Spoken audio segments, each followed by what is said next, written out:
bagi saya, karena kalau yang banyak berdebat sebutin dengan satu tidak Rocky susah. itu bukan Haris, saya. Kalau banyak Dalam sebutkan tempat. satu.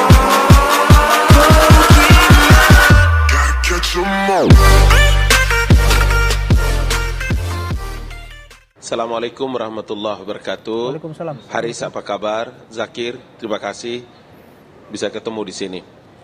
Ya, yang pertama saya memang selalu heran dan kaget, bingung lah sebetulnya. Hampir semua yang terkait dengan rasa tanggung jawab publik, mungkin yang dilakukan oleh Bung Lapian dan kawan-kawan atau orang lain yang mungkin merasa keberatan atau merasa terganggu dengan suasana batin mereka tentang satu masalah di publik, mereka lapor ke polisi. Selalu saja sama seperti pernyataan Andi Arief, halusinasinya makin tinggi seperti mengigau, semuanya pemerintah, semuanya intervensi istana, presiden dan lain-lain, termasuk seperti hari ini Pak Rocky Gerung. Jadi maksud saya kayak gatal badannya kalau nggak sebut, kalau tidak intervensi pemerintah. Dikit-dikit pemerintah, entar nanti kucing ditabrak gitu sama mobil, sepeda mati di pinggir jalan. Jangan-jangan nanti dibilang lalu lintas diintervensi presiden, pemerintah nabrak mati lagi. Maksud saya begini, orang mengetengahkan, TV One mengetengahkan materi ini kan luar biasa, sangat bagus. Jadi paling tidak kita bisa berdialog, kemudian memberikan satu pencerahan, mengeduket publik Indonesia bahwa orang itu dalam mengeluarkan pendapat, pandangan ke publik, jangan lancang, jangan cerewet. Sekelas Rocky Gerung itu kalau dia masih memberikan narasi, diksinya mengenai Al-Quran itu fiksi, dan kemudian mensejajarkan atau juga menanyakan babat tanah Jawa itu fiksi atau menjelaskan. Saya mau bilang bahwa karena terlalu lincah dalam bercakap, itu bisa menjadi masalah dalam kasus hukum. Sehingga kalau poin ini harus dibawa-bawa terkait dengan intervensi pemerintah atau intervensi istana dan presiden, saya kira sesuatu yang jauh dari sebuah kenyataan. Bahwa hari ini baru teman-teman Lapian, kemudian Zakir dan kawan-kawan kemudian membicarakan ini dengan masalah bawa ke ranah hukum, ya saya pikir sesuatu yang benar kata Haris tadi, tidak perlu harus dipermasalahkan ya untuk Andi Arief, bahwa inilah hak warga negara, dan saya pikir kita harus memberikan apresiasi kepada pelapor, teman-teman yang membela pelapor, bahwa ini adalah hak-hak warga negara yang polisi secara profesional harus meladeni ini, menerima ini sebagai bagian dari proses negara demokrasi yang harus kita akui bahwa ini adalah hak publik untuk bisa melaporkan atas ketidaknyamanan mereka dari pernyataan-pernyataan si cerewet itu. Itu maksud saya. Yang menjadi berbeda dengan kita di tanah air itu adalah memang pengkritik itu berangkat dari sebuah kebencian. Itu masalah yang paling mendasar. Dari mana Bang Abalin menyebutkan kalau pengkritik itu berangkat dari kebencian? Bang Abalin, dari mana Anda bisa menyimpulkan bahwa pengkritik itu berangkat dari kebencian? Bayu, dengar. Ketika Rocky Gerung menanyakan apakah Al-Quran atau apakah kitab suci itu fiksi, siapa yang bisa menjawab? Itu artinya menggunakan epistemologi ilmu dalam menjustifikasi. Itu teori ilmu itu, Pak. Di teori komunikasi itu ada yang disebut dengan konten. Ketika menggunakan konten dengan epistemologi ilmu, yang Rocky Gerung pikir dia sendiri aja yang bisa menjelaskan itu barang. Seperti dia mengigau, seperti dia mimpi, seperti dia halusinasinya makin kuat. Karena epistemologi itu menjelaskan tentang hakikat pengetahuan dan keyakinan dari sebuah pernyataan. Nah, ini yang saya bilang bahwa pengkritik atau orang seperti Rocky Gerung ini memang mengangkat masalah selalu berangkat dari kebencian. Karena tidak ada satu pernyataan pun yang keluar dari mulut Rocky Gerung itu kecuali mengeluarkan statement-statement kebencian kepada pemerintah, dalam hal ini Presiden Joko Widodo. Jadi bagaimana dia menggunakan ilmunya untuk bisa mencaci maki dan menghujat orang? Itu yang saya keberatan dalam setiap pertemuan dan bertemu dengan Rocky Gerung. Nah, masuk di dalam masalah hari ini, saya mau bilang bahwa Zakir, Bung Lapian, dan sejumlah orang-orang Lapian-Lapian yang lain, itu adalah bagian daripada tanggung jawab mereka atas keresahan mereka terhadap sebuah pernyataan dari narasumber atau tokoh. Saya mau bilang kepada Brother Haris, kalau nanti Anda memberikan dua pengertian terkait dengan kalau ada pelaporan-pelaporan terkait dengan musuh-musuh pemerintah, dengan orang yang mendukung pemerintah atau mendukung oposisi, ada yang mendukung pemerintah agak cepat, kemudian yang bersama-sama oposisi lambat, itu nanti saya pikir tidak enak juga nanti sama bapak-bapak kepolisian. Kenapa? Karena kita harus memberikan kepercayaan kepada kepolisian negara bahwa mereka profesional. Polisi negara itu diperintah oleh undang-undang untuk profesional dalam menangani semua perkara dari masyarakat yang datang. Itu loh pernyataan saya. Bang Haris, berangkatnya dari kebencian kritik itu? Menurut saya itu tuduhan yang kayak begini yang menurut saya berbahaya ya. Nggak mendidik juga bicara di depan TV bahwa mengatakan bahwa kalau orang mengkritik pemerintah itu kayak Rocky Gerung dianggapnya sebagai orang yang benci terhadap Jokowi. Sebaiknya dibuktikan apa masalah latar belakangnya sampai Rocky Gerung dibilang benci. Saya punya banyak rekaman, Riz.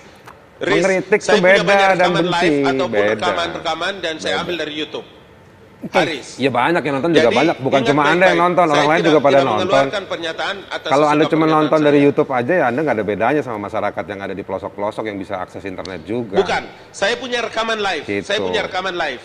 Begini, ini bukan soal hubungan pribadi antara Jokowi dengan Rocky Gerung atau dengan Anda. Sebenarnya kan yang sering yang Anda keberatan juga Rocky Gerung suka mengkritik Anda, bukan mengkritik presiden. Jadi Anda juga jangan ngumpet di balik presiden. Bukan itu. Jangan-jangan Anda yang merasa resah dengan Rocky Gerung, gitu. Nah, jadi saya cuma mau bilang begini bahwa kritik itu penting. Kritik itu penting dalam demokrasi dan kritik itu tidak harus melalui orang-orang Colorado yang tadi Anda berkunjung ke sana itu. Di dunia ini banyak tempat untuk dikunjungi untuk belajar demokrasi, yang mana pengkritiknya bisa tukang beca, tukang bakso, ya kan, orang-orang di pesantren, orang-orang di gereja, petani, semua boleh mengkritik. Kenapa orang harus mengkritik, harus berlatar belakang akademisi, diskusi rumit seperti Anda ngomong epistemologi. Kalau Anda bisa bicara soal epistemologi, kalau Anda tahu basisnya filsafat, ya Anda nggak usah mengafirmasi apa yang dilakukan oleh pelapor. Anda datangi Rocky Gerung, Anda undang. Rocky Gerung dituduh misalnya dekat sama kelompoknya Prabowo. Ya kalau begitu undang dong kelompoknya bosnya Pak Ngabalin ini di 01. Diskusi, bukan memelihara perdebatan yang saya lihat nih 02 ngomongnya apa ke 01, 01 ngomongnya apa ke 02. Ya jadi seolah-olah orang kalau misalnya mengkritik 01 dianggap 02, kalau mengkritik 02 dianggap 01. Justru ini yang memelihara situasi kebencian satu dengan yang lainnya. Begitu. Mestinya sebagai pemerintah berdiri di tengah sebisa mungkin meskipun menjadi kompetitor kekuasaan lagi, tetapi ada zona-zona di mana pemerintah itu berdiri di tengah, profesional, teruji. Nah itu yang harusnya dipertontonkan, bukan menuduh Rocky Gerung itu berbasis kebencian mengkritik Jokowi. Itu namanya bukan kritik. Kalau basisnya itu bukan kritik, itu hinaan. Haris dengar. Saya dengar ya tadi. Ya silakan Bang Ngabalin. Oke, begini. Kalau saya ngomong itu karena kaitannya dengan narasi dan diksi yang dipakai oleh Rocky Gerung dalam menilai kebijakan-kebijakan yang dilakukan oleh pemerintah, bahkan semuanya. Anda kasih contoh narasi mana yang kasar dan bagaimana seharusnya. Coba kasih contoh, katanya Anda punya data. Haris, nanti jangan di tempat segini. Sekarang dong. Tadi Anda mengucapkan bahwa Rocky Gerung itu berbasis kebencian terhadap Jokowi. Kasih contohnya dan kasih yang seharusnya sebagaimana yang tidak berbau kebencian. Kalau Haris mau dengan pendekatan itu terlalu banyak bagi saya, karena kalau banyak sebutin satu tidak susah. Itu bukan Haris, saya. Kalau banyak sebutkan satu tidak susah. gitu. Begitu. Itu sebabnya saya bilang. Anda Anda kan juru bicara, harusnya tidak susah untuk bicara. Makanya saya bilang kalau dia punya pengetahuan, kalau dia punya ilmu, maka dia mesti menggunakan pendekatan-pendekatan intelektual knowledge yang bagus ada situasi, dalam memberikan pembelajaran kepada yang publik. harus digambarkan bukan secara dengan intelektual. Kebencian, yang karena keintelektualannya dia harus menggunakan kata-kata tersebut karena dia tahu makna kata-kata dan dia bisa menyesuaikan kalau dengan Anda sebagai pengacara harus membela Rocky, itu saya tahu. Karena pengacara kan Anda harus dibayar karena bukan sekedar membela Rocky, bukan sekedar membela Rocky, tapi saya juga membela akal sehat. Enggak apa-apa. Gitu. Anda bela Rocky juga saya tidak keberatan. Ya. Karena itu memang profesional yang harus Anda lakukan. Anda harus lakukan untuk bisa membela Rocky gitu loh. Tidak apa-apa bagi saya. Saya tidak keberatan, tapi karena saya diundang. Tapi saya diundang sebagai tenaga ahli utama dari kantor staf presiden, maka saya wajib memberikan keterangan itu dengan segala kebohongan, kecurangan, sampai kepada kepalsuan-kepalsuan narasi yang dipakai oleh Rocky. Itu yang saya bilang ujaran kebencian, penuh fitnah, adu domba yang dilakukan oleh Rocky kepada publik Indonesia. Kalau fitnah aslinya seperti apa, fitnahnya apa, Anda kasih contoh. Kasih contoh, susah amat. Kalau membahas mengenai materi ini, tidak terlalu cukup untuk ruang ini bisa dipakai. Tapi saya tentu menawarkan, cari ruang di mana, cari orang netral. Saya mau bicara dengan Anda dan Rocky. Insya Allah saya siap. Tidak usah pakai bawa-bawa jabatan. Pakai ilmu yang kita miliki masing-masing. Riz. Saya sangat siap itu, saya sangat siap. Okay. Saya tidak pernah orang bicara di belakang-belakang. Ya nanti kita pikirin lah apa kita penting diskusi sama Anda. Oke, baik. Bagaimana mungkin, Bos, bagaimana mungkin seorang yang memiliki intelektual seperti Rocky masih menggunakan kata-kata dungu dalam setiap pernyataan orang? Ini saya balas ya soal ini ya. Bagaimana mungkin coba? Saya jawab Haris, ya. Saya jawab jujurlah, pakai kau punya naluri, pakai hatimu. Saya jawab nih. Iya saya jawab. Berhenti dulu bicara, saya mau jawab. Sangat tidak berpikir. Rocos aja sih. Yang gini saya jawab nih. Coba kau bicara, saya mau dengar. Nih, pilihan kata ya, yang lahir dari kesadaran, ya, lahir dari nalar, ya. Meskipun Anda nggak percaya dengan Rocky, tapi saya mau menjelaskan. Maka itu adalah pilihan-pilihan untuk menggambarkan situasi. Jika pilihan katanya, konstruksi frasanya, kalimatnya, ya, yang digunakan, yang Anda anggap itu kasar, menghina, mengganggu hati nurani Anda, mungkin karena itu situasinya sudah seburuk itu. Jadi kata-kata itu, jika digunakan dengan nalar, maka dia beresonansi dengan apa yang ada dalam fakta. Jadi memang kalau faktanya sudah jahat, kata-katanya juga harus mengucapkan itu. Kalau misalnya faktanya adalah harimau, harus disebut harimau. Kalau faktanya kucing, jangan dibilang harimau. Kalau Anda bilang bahwa itu fitnah, kasih contohnya justru. Oke. Kok sekarang Anda mau bilang bahwa Rocky Gerung itu memfitnah? Ya kan? Anda menuduh bahwa Rocky Gerung itu berbasis kebencian, tapi Anda sendiri yang tidak bisa membuktikan. Jangan-jangan Anda ini sedang bicara dengan cermin Anda sendiri. Ada nggak contohnya yang dimaksudkan oleh Bang Haris Azhar bahwa Rocky Gerung memang bernarasi kebencian dengan pilihan-pilihan kata yang menurut Bang Ngabalin itu tidak mendidik ataupun memang menularkan kebencian? Iya. Oke. Ketika Rocky Gerung bertanya, apakah kitab suci itu fiksi atau bukan? Dia menanyakan, siapa mau bertanya? Siapa berani? Dan dia lanjutkan dengan menggunakan kalimat bahwa ketika mengaktifkan imajinasi, maka dia mengatakan bahwa kitab suci itu adalah fiksi. Kalimat apa itu yang dimaksud?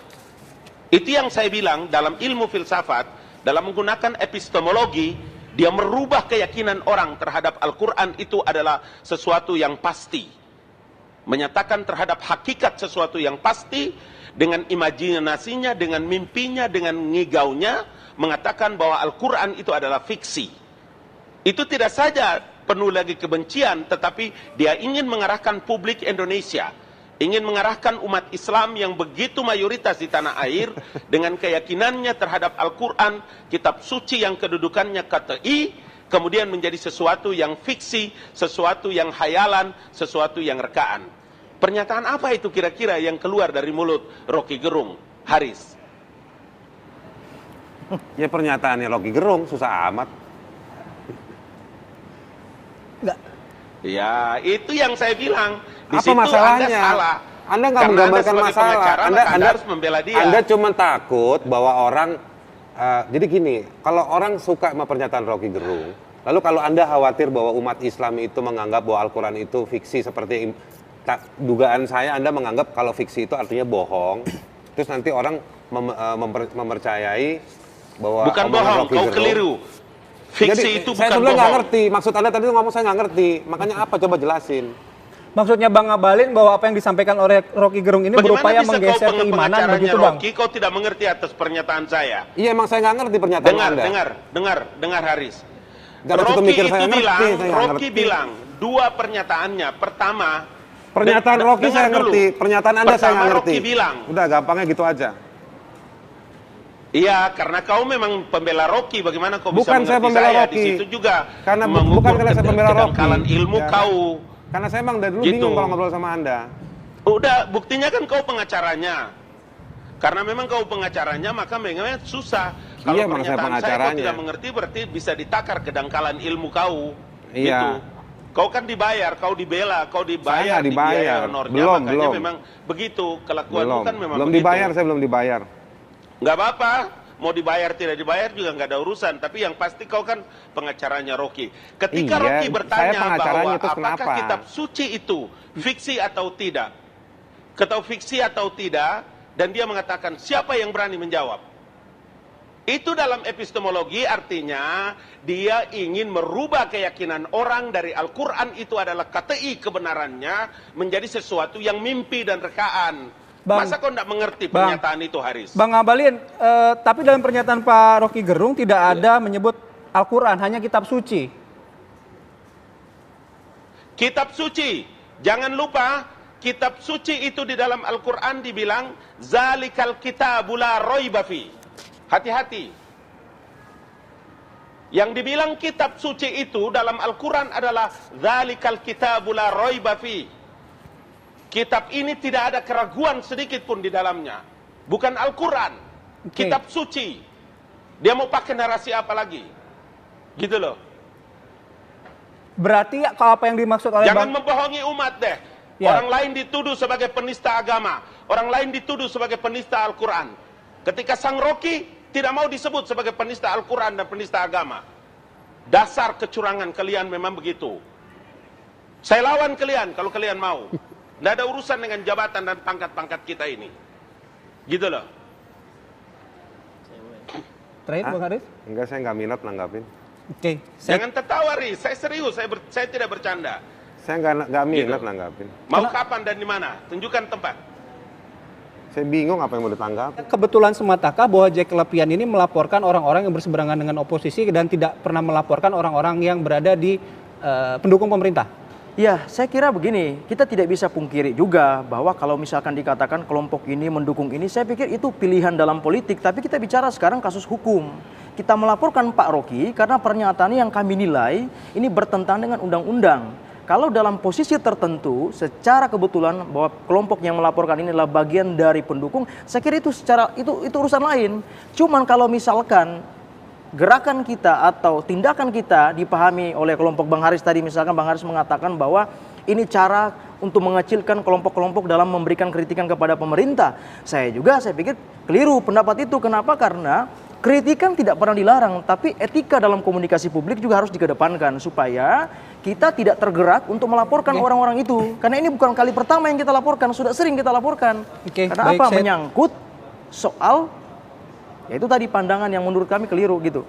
Saya terakhir ke Bang Haris deh, buat closing statement dari Bang Haris mengenai peristiwa ini sudah dilaporkan kayaknya.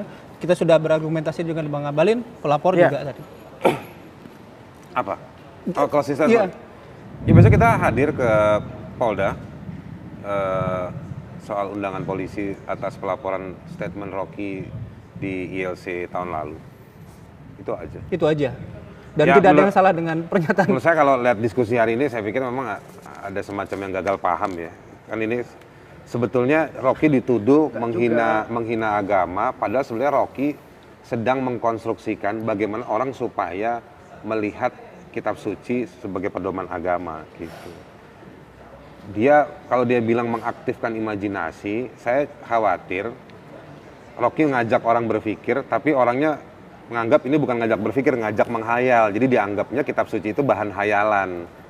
Padahal Rocky bukan ngajak orang berhayal, berimajinasi, berpikir bagaimana yang telos tadi itu, yang tujuan ditempuh dengan caranya, sebagaimana yang juga ada panduan dalam kitab suci.